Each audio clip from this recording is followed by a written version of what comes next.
maintenant Jean Maher, secrétaire général de la Credo, mais également président de l'OFED, organisation franco-égyptienne pour les droits et devoirs de l'homme, qui va nous parler de la situation en Égypte. Jean, tu peux parler là-haut ou ici, comme tu veux.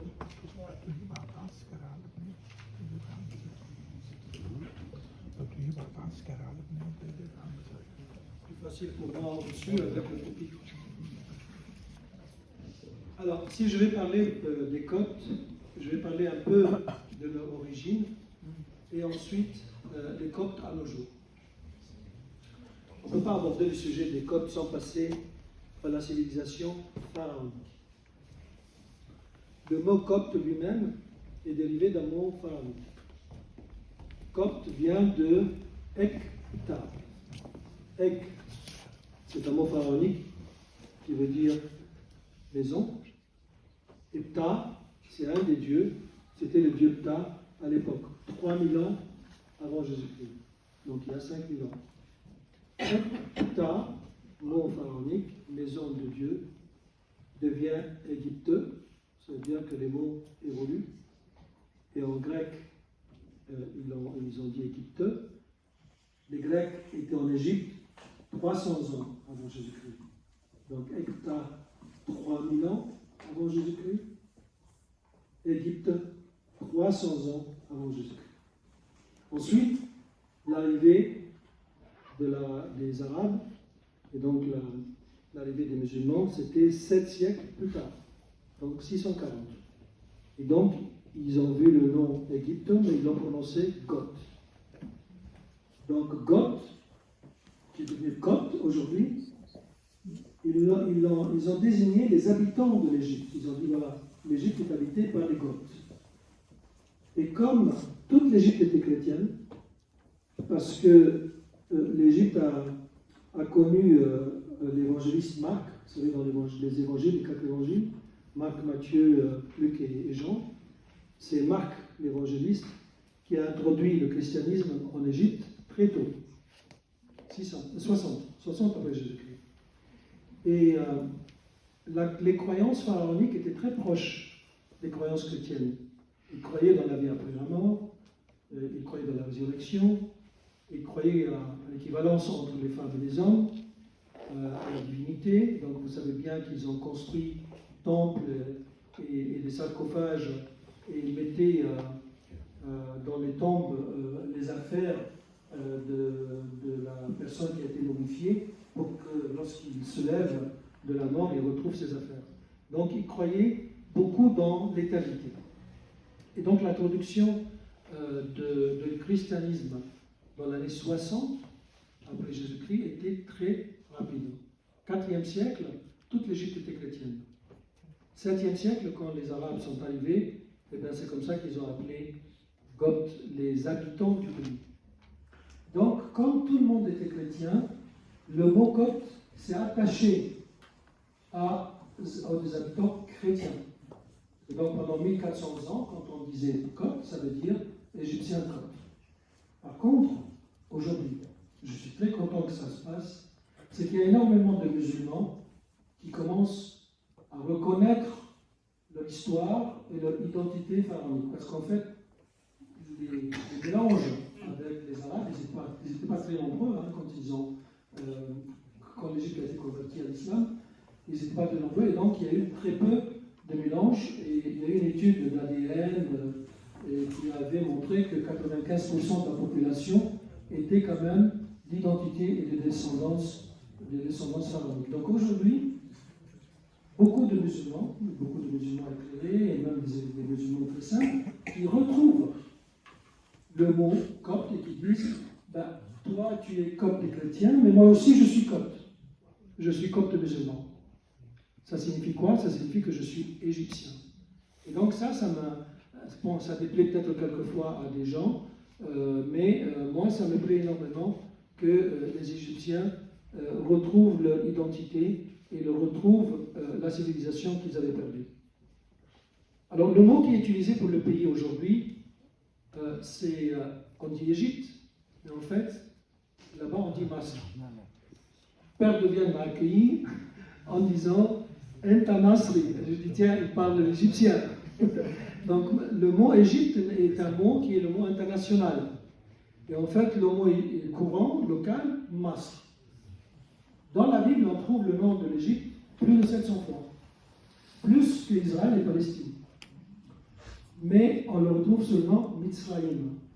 Donc Mitzrayim en hébreu, Masr en arabe, vous voyez bien un peu la ressemblance. Donc Masr issu de Mitzrayim. Et l'Égypte, c'est l'appellation internationale. Donc, comme Ladevien le disait, si vous dites à un Égyptien sur place, Enta-Égyptien, ben, il ne comprendra pas trop s'il n'a pas appris l'anglais ou le français. Mais si vous lui dites Enta-Masri, là, il comprendra. Et il y a une expression aujourd'hui qui est utilisée, surtout ces dernières 10 années, Masr Omedon, l'Égypte, la mer du monde. Cette expression elle fait partie du langage quotidien d'aujourd'hui. Mais elle indique quand même que les Égyptiens gardent dans la mémoire de leur conscience que leur terre fut une grande école de plusieurs domaines, scientifiques, techniques, spirituels, philosophiques, artistiques. Jean-François Champollion, je pense que tout le monde en a entendu, qui est le père de l'égyptologie, en risquant de choquer à l'époque son entourage, il a dit avec beaucoup de courage, c'est dans cette contrée que nous devons chercher les origines de la civilisation des arts grecs et le point de départ de notre civilisation moderne. Ce génie français, Jean-François Champollion, a maîtrisé la langue copte. Il avait comme enseignant un moine copte, Isha Sheftishi, Hanna Sheftishi, auxiliaire de l'armée d'Orient, et qui était vicaire copte à l'église Saint-Roch, rue Saint-Honoré à Paris. Et pour lui, le copte découlait de l'ancien égyptien. C'est grâce à la maîtrise de la langue copte par Jean-François Champollion qu'il a pu déchiffrer les hiéroglyphes, parce qu'il y avait à son époque, il y avait plusieurs théories dans le déchiffrement des hiéroglyphes. Il y avait des Anglais, il y avait des Allemands, mais c'est finalement la version de français Jean-François Champollion qui était la bonne. Donc, grâce à lui, des nouvelles sciences, les sciences d'égyptologie et de coptologie sont nées. Mais alors, ça c'est mon téléphone, mais ma femme ne sait pas l'utiliser, donc il s'arrêtera tout seul. Alors, la langue copte. La langue copte, c'est quoi? C'est la langue égyptienne pharaonique. C'est-à-dire, quand vous entendez les coptes, parce que le copte a été préservé à l'église, heureusement, quand les gens chantent ou parlent ou prient en langue copte, ils le font en langue pharaonique, c'est-à-dire du temps de 3000 ans, 2000 ans avant Jésus-Christ. La différence, c'est que l'écriture, elle n'est pas écrite en hiéroglyphes. Les hiéroglyphes, vous savez tous ce que c'est, c'est les hiéroglyphes avec des présentations en êtres humains, en animaux, en oiseaux, etc. Donc l'Égypte avait perdu totalement la possibilité de cette écriture. Et comme je vous disais tout à l'heure qu'il y avait en 300, les Grecs avaient occupé l'Égypte, et le grec, pendant 300 ans, 300 jusqu'à 40, la langue grecque était comme l'anglais aujourd'hui, dans tout le bassin méditerranéen. Et ça fait qu'ils ont remplacé l'alphabet hiéroglyphique par l'alphabet grec. Et donc la langue copte est la langue des hiéroglyphes des pharaons, écrite en alphabet grec. Petit exemple. Le mot Ra, on va l'écrire en copte avec l'alphabet grec R-A, Ra. Le grec va pouvoir le lire, c'est son alphabet, les deux lettres. Mais qu'est-ce qu'il va comprendre? Qu'est-ce qu'il va en tirer? Ra, c'est quoi pour un grec? Ça veut rien dire. Mais Ra, c'est le dieu soleil. Donc, il peut lire le copte parce que c'est des lettres grecques, mais il ne comprendra pas ce que ça veut dire parce que c'est la langue pharaonique. Alors, heureusement, je disais que le copte est encore utilisé dans l'Église. Donc, dans les services religieux du dimanche, en Égypte, vous l'entendez en copte et en arabe. Si on prend la France, il y a beaucoup de Coptes qui ont quitté le pays. Il y a, en Europe et aux États-Unis, Canada, Australie, quand ils prient dans les pays, le nouveau pays qu'ils ont adopté, ils le font dans les 3 langues. Donc français, anglais, français, copte et arabe, anglais, copte et arabe, espagnol, copte et arabe. Petit à petit, dans ces pays, l'arabe tombe. Moi, j'ai ma famille au Canada, et donc je vois qu'il y a 20 ans, il y avait les 3 langues, et aujourd'hui, il n'y en a que 2, le français et le copte. Et petit à petit, l'arabe, il s'en va.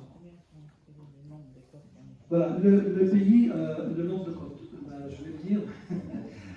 Il y a 100 millions d'habitants, 110 millions d'habitants. La communauté copte est la plus grande communauté chrétienne du Nord-Orient. Il y a 20 millions. C'est un chiffre, 20 millions. C'est un chiffre qui étonne. Mais pendant des années, c'était un secret de Polichinelle. Au temps de Nasser, de Sadat, de Moubarak. Pas aujourd'hui, parce qu'aujourd'hui on l'affiche. Mais à ce temps-là, c'était très peu, c'était des minorités, c'était 2 millions dans les années 50. Et quand on demandait dans les années 2000, ils étaient combien? Ils étaient toujours 2 millions.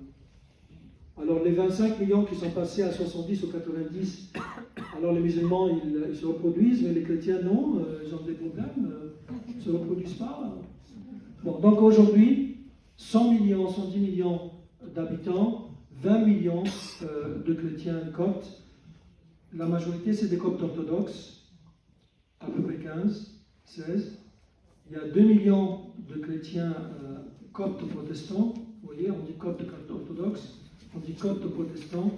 Les catholiques étaient plus nombreux que les protestants, mais comme c'est des gens qui vont dans les écoles étrangères et qui apprennent les langues étrangères, ils quittent le pays. Et donc ils étaient 3-4 millions, ils sont aujourd'hui moins de 1 million. Voilà à peu près là. Juste une petite parenthèse, c'est que maintenant ils s'entendent très bien. Pourquoi? Parce que quand il y avait le printemps arabe, ils se sont soudés, parce que c'était un grand danger. Donc les Égyptiens... Ah. J'ai encore 2 minutes. Non. Non, Patrick, t'as pris mon temps. Va à l'essentiel. Bon.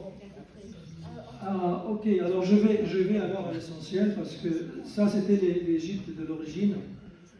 Mais ce qui compte quand même, c'est que je vous laisse le message sur l'Égypte aujourd'hui, les Coptes aujourd'hui. Je vais commencer par le négatif. Patrick a mentionné pas mal de choses très négatives. Elles ont progressé dans le bon sens, mais elles ne sont pas terminées. Si on dit persécution des Coptes, bon, il faut chercher le mot persécution. Moi, je ne dirais pas le mot persécution, mais je dirais le mot marginalisation. Ils sont marginalisés. Le mot persécution veut dire que le pouvoir, l'État, met tout contre toute la communauté. C'est pas vrai.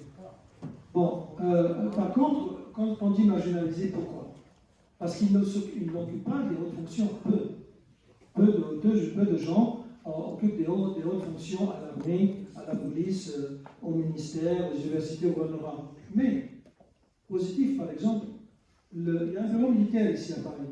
Il n'y en a pas beaucoup de bureaux militaires dans les différents pays, mais le chef du bureau militaire est copte aujourd'hui. Ça ne s'est jamais produit. Il y a dans le négatif la loi islamique. La loi islamique est imposée. Par exemple, les musulmans ne peuvent pas adopter. Eh bien, ils imposent la loi islamique contre l'adoption. Les chrétiens ne peuvent pas adopter. Pourquoi imposer des lois musulmanes alors que la Constitution, avec l'article 3, permet que les chrétiens, qui sont les non-musulmans, adoptent leurs propres lois. Donc l'adoption, l'héritage. La femme a la moitié d'un homme. Dans les tribunaux, il faut 2 hommes, il faut 2 femmes pour avoir le droit de témoigner, pour que ce soit équivalent à un homme. Ça, c'est la loi islamique.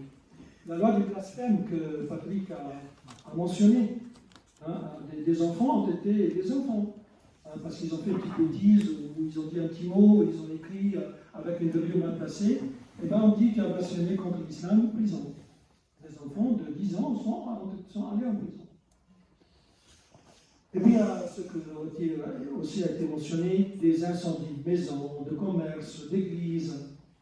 Quand il y avait le printemps arabe, l'automne arabe, quand il y avait l'automne arabe 2011-2013, 2011, c'était la belle révolution idéaliste qui a été confisquée par les frères musulmans, et Mohamed Morsi, le frère musulman, a été élu le président. Il a duré qu'un an.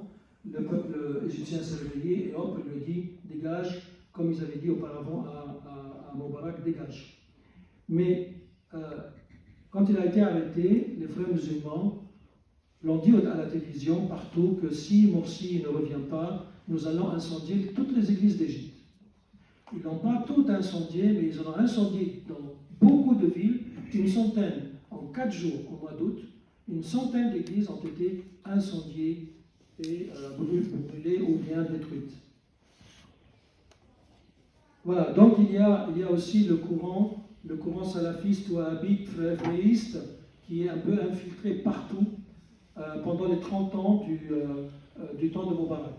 Et ça, l'Égypte ne s'est pas encore débarrassée malgré la volonté du gouvernement. La partie quand même positive, je terminerai par là.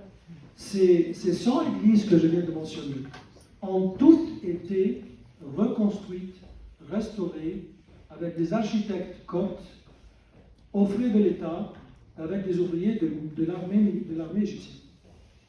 Toutes. J'ai vérifié. Il y a aussi la loi pour construire une église.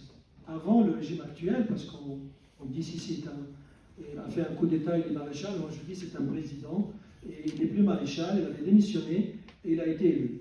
Donc monsieur le président, Sissi, a permis à ce que le Parlement égyptien mette une nouvelle loi. Il y avait la loi de 1400 ans avant qui interdisait qu'il fallait un décret présidentiel pour réparer les WC ou réparer un robinet dans une église.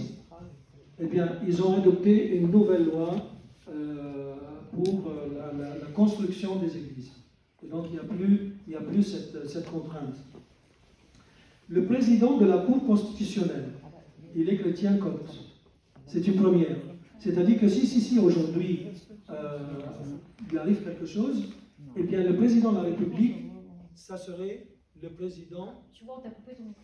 Tu vas couper le micro. Non. Censuré. Censure. 2 minutes, je termine. Si il lui arrive quelque chose, il n'a pas un vice-président. Et donc, c'est le président de la haute cour constitutionnelle qui prendrait la présidence. Évidemment, par intérim, parce qu'il faut refaire les élections. Et je termine par des choses importantes. La semaine dernière, on a fait une grande conférence sur la Sainte Famille en Égypte. On trouve l'histoire de la Sainte Famille où ils étaient obligés de fuir la Palestine depuis le Canaan et se réfugier en Égypte pendant 3 à 4 ans.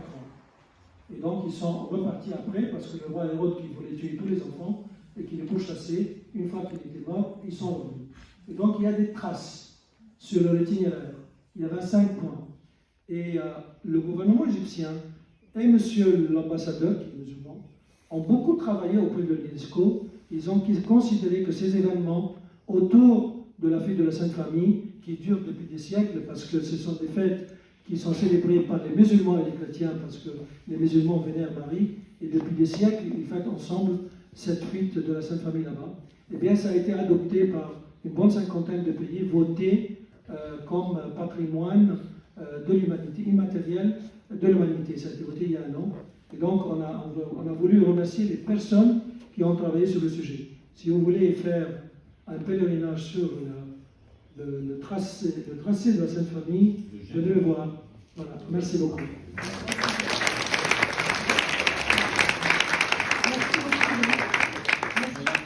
J'avais juste oublié de dire que cette magnifique manifestation sur la Sainte Famille a eu lieu à la mairie du 16e. A eu lieu à la mairie du 16e. Et comme aujourd'hui, c'est Samia qui a fait toutes les démarches auprès de monsieur le président, voilà, de Pierre-Antoine. Mais aussi, grâce à Samia et monsieur le maire, qu'on a pu avoir la salle du 16e. Merci en tout cas pour cette transition, puisque avant de passer la parole à Elie Chiaco qui va nous parler de la situation des chrétiens